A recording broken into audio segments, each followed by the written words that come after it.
Dear students, again welcome you in online classes of bishop academy Maharajganj. Students, previous class में हम लोग क्या देखा, किसी फंक्शन का डोमेन और रेंज आप कैसे फाइंड आउट करेंगे। आज हम लोग स्टैंडर्ड फंक्शन का ग्राफ देखेंगे, graph of some standard function.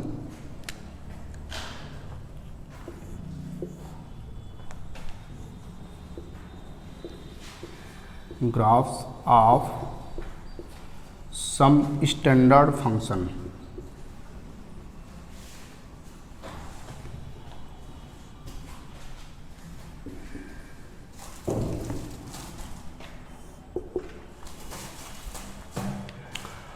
First, constant function.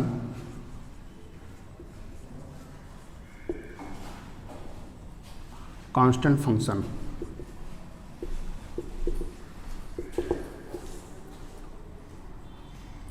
CONSTANT। तो ध्यान देंगे, अगर फंक्शन का ग्राफ आपको ड्रा करने आ जाएगा तो वहाँ पर इजी वे में आप उसका डोमेन और रेंज फाइंड आउट कर सकते हैं। तो कांस्टेंट फंक्शन का क्या डेफिनेशन होगा, f(x) = k, f(x) = 5, f(x) = -3, ये सब क्या कांस्टेंट फंक्शन को रिप्रेजेंट करते हैं। Where k belong to real value, k क्या है, कोई रियल वैल्यू है। तो f(x) = k, इसका ग्राफ कैसे होगा, x axis horizontal line and vertical line y axis, origin वो हो गया। अब इसमें देख सकते हैं f(x) = 5 है, f(x) = 5, x का वैल्यू आप 1 पुट करेंगे तो f1 = क्या होगा, x = 1 पर f1 का वैल्यू यह भी 5 होगा। x = 2 पुट करेंगे तो f2 का वैल्यू क्या होगा, यह भी 5 होगा। इस पर कोई इफेक्ट नहीं पड़ेगा, वो कांस्टेंट टर्म है। x का वैल्यू -3 पुट करेंगे तो f-3 क्या होगा, यह भी 5 होगा।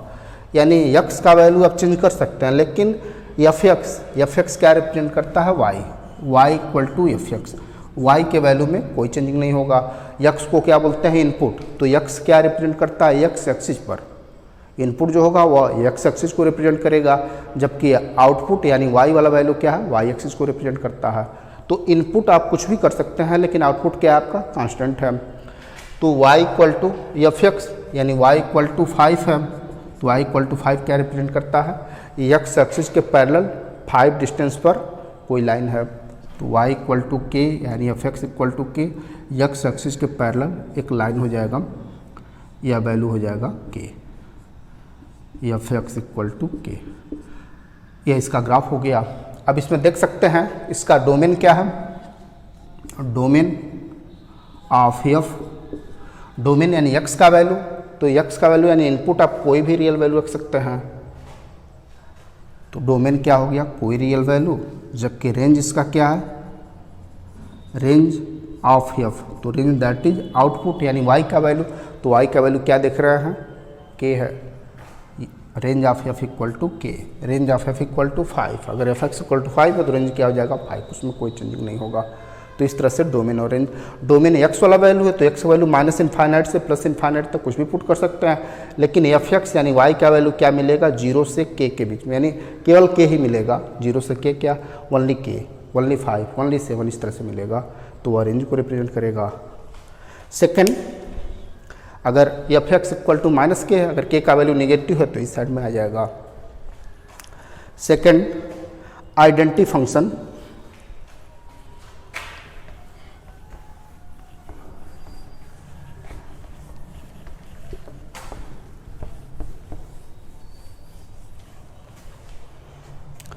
आइडेंटिटी फंक्शन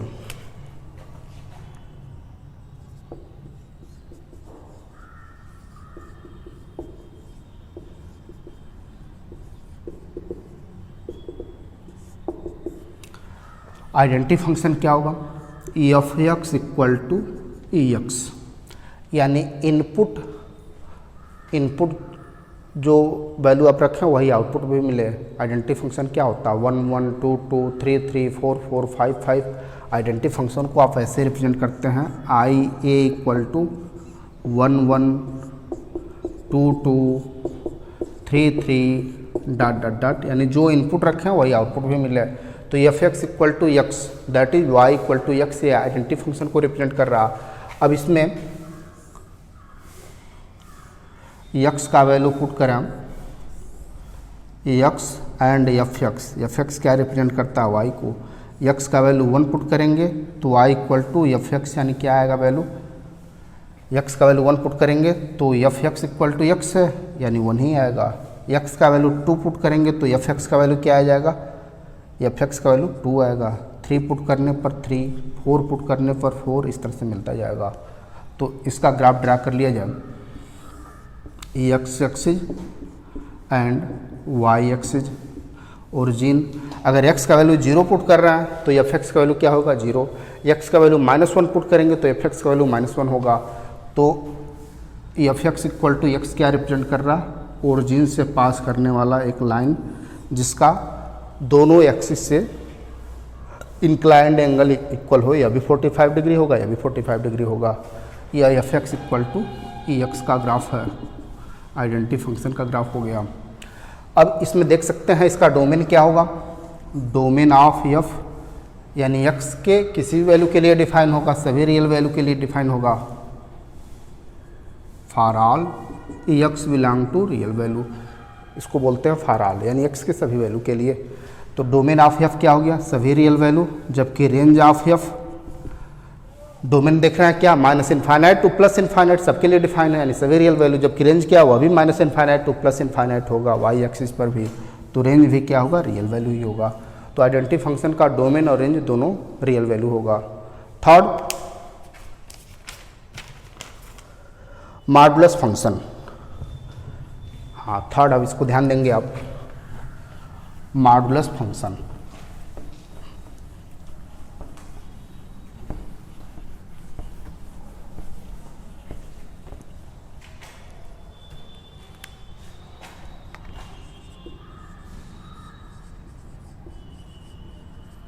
मॉडुलस फंक्शन,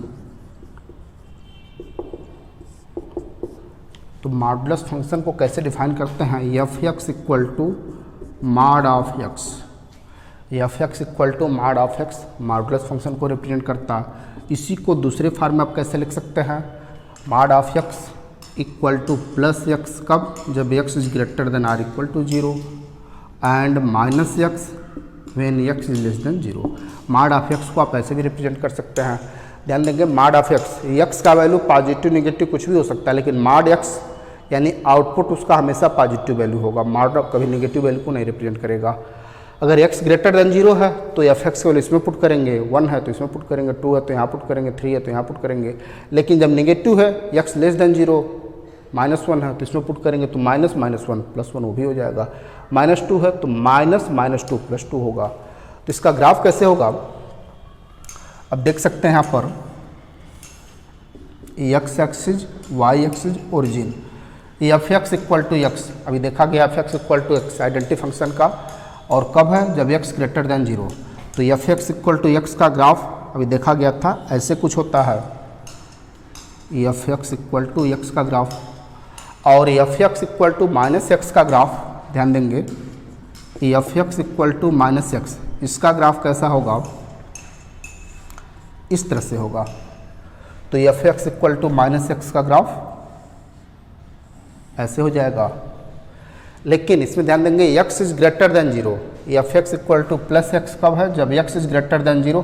तो x ग्रेटर देन 0 किधर होगा, x greater than 0 y axis के इधर होगा, x greater than r equal to 0 origin से राइट हैंड साइड में होगा, यानी यह वाला पार्ट नहीं होगा। इस पार्ट को आप रिमूव कर सकते हैं, इस पार्ट को रिमूव कर दिया जाए।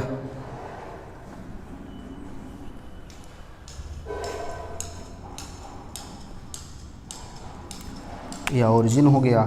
ऐसे f x equal to -x का ग्राफ यह है, लेकिन f x equal to -x when x less than 0, f x equal to -x less than 0।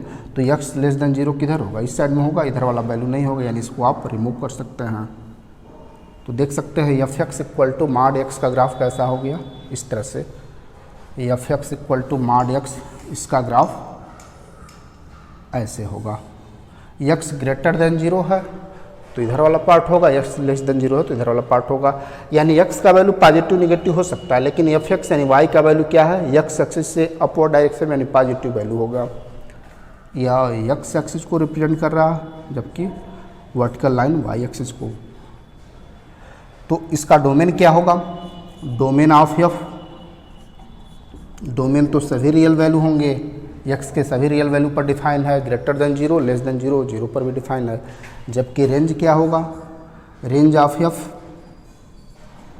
Equal to range क्या देख रहा है, वाई का वैल्यू यानी आउटपुट, आउटपुट क्या है, एक्स एक्सिस से ऊपर की ओर है यानी y greater than or equal to 0, तो 0 से लेकर इनफाइनाइट तक होगा। रेंज इसका निगेटिव नहीं होगा, यह ध्यान रखेंगे। तो यह तो हो गया आपका मॉडुलस फंक्शन। और एक चीज़ और ध्यान देंगे, अगर यही ऐसे कर लिया जाए,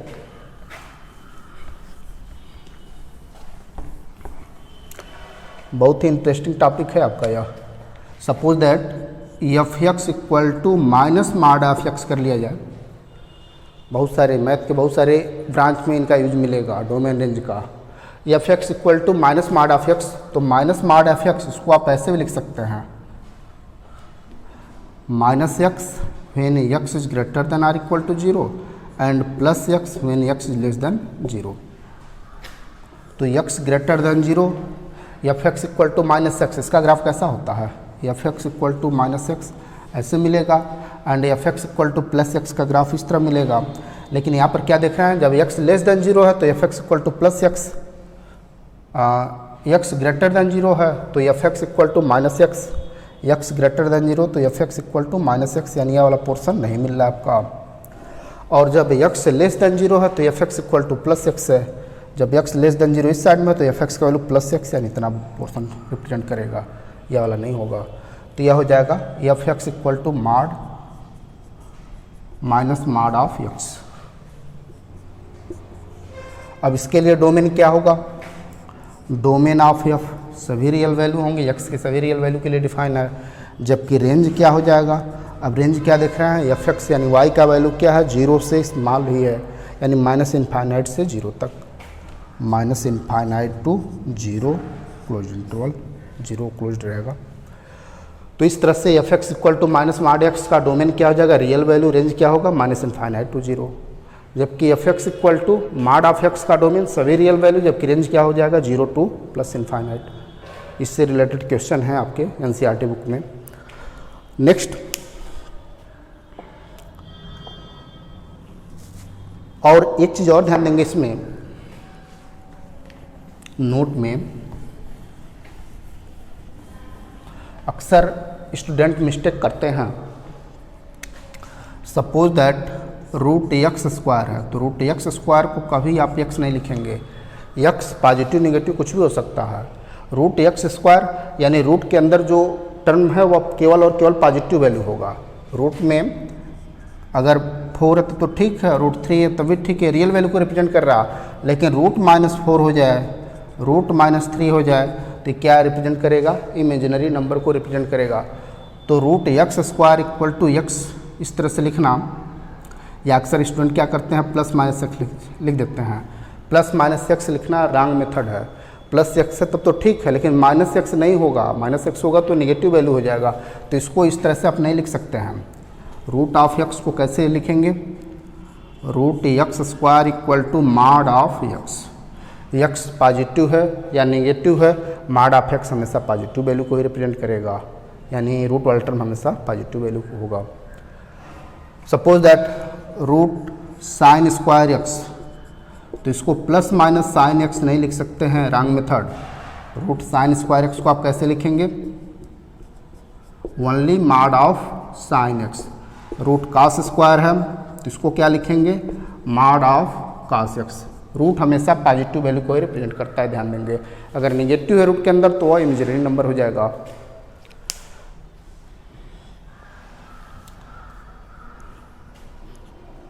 नेक्स्ट है greatest integer function.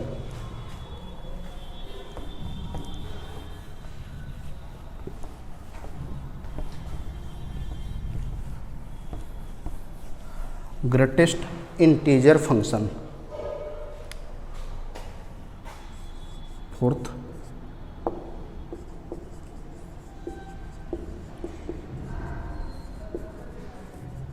Integer function. तो ग्रेटेस्ट इंटीजर फंक्शन को कैसे डिफाइन करेंगे? F x equal to greatest integer x for all x belong to real value. F x equal to greatest integer x, या greatest integer का symbol है, और इसको आप एग्जाम्पल से समझें।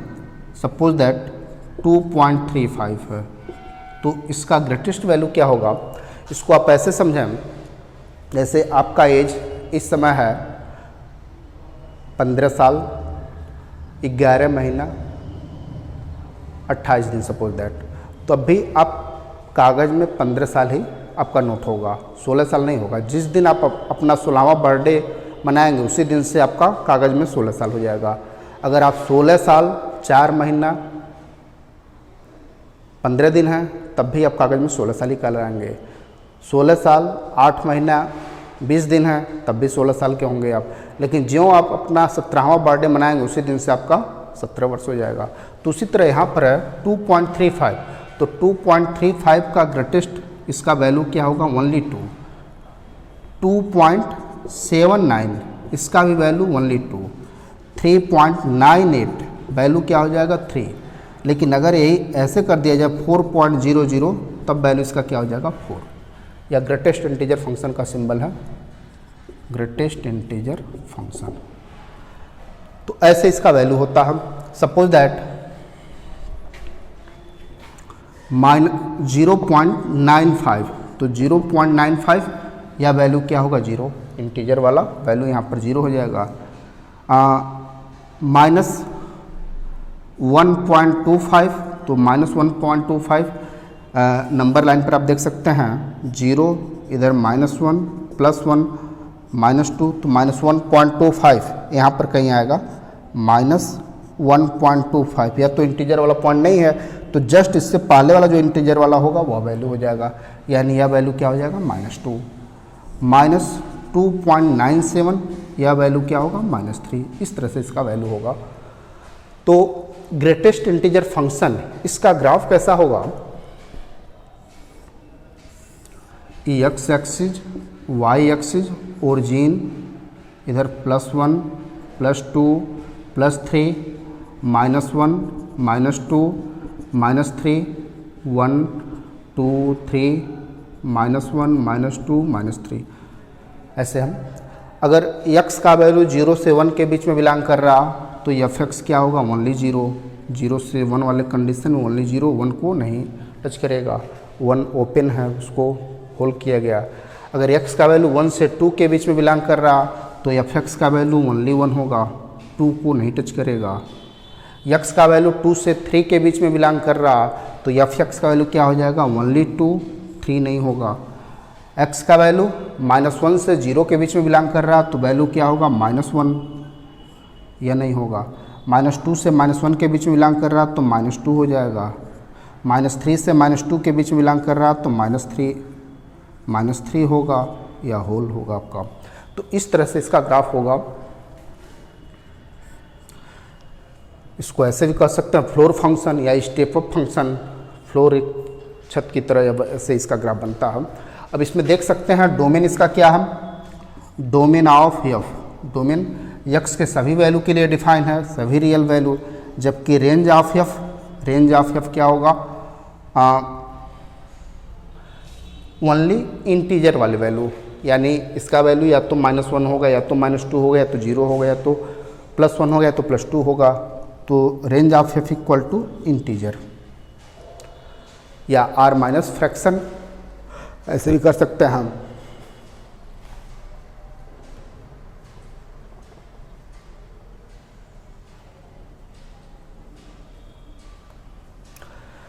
तो इसमें ध्यान देंगे, क्लास 12th में आप इससे देखेंगे, उसमें कंटिन्यूटी डिफरेंशियबिलिटी।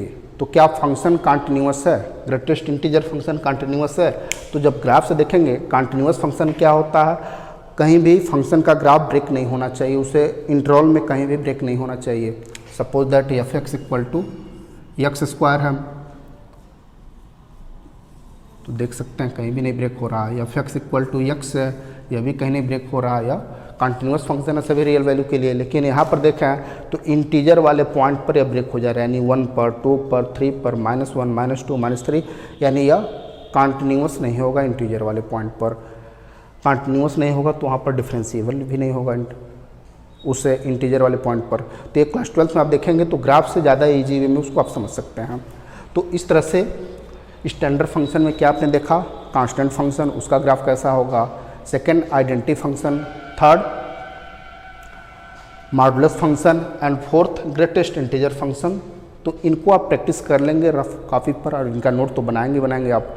इससे आपका डोमेन और रेंज भी क्लियर हो जाएगा। इसका डोमेन क्या हो गया, सभी रियल वैल्यू, जबकि रेंज क्या हो गया, केवल और केवल इंटीजर वाले value I, R, Z। Integer को आप Z से भी रिप्रेजेंट करते हैं। तो आज बस इतना ही, थैंक यू।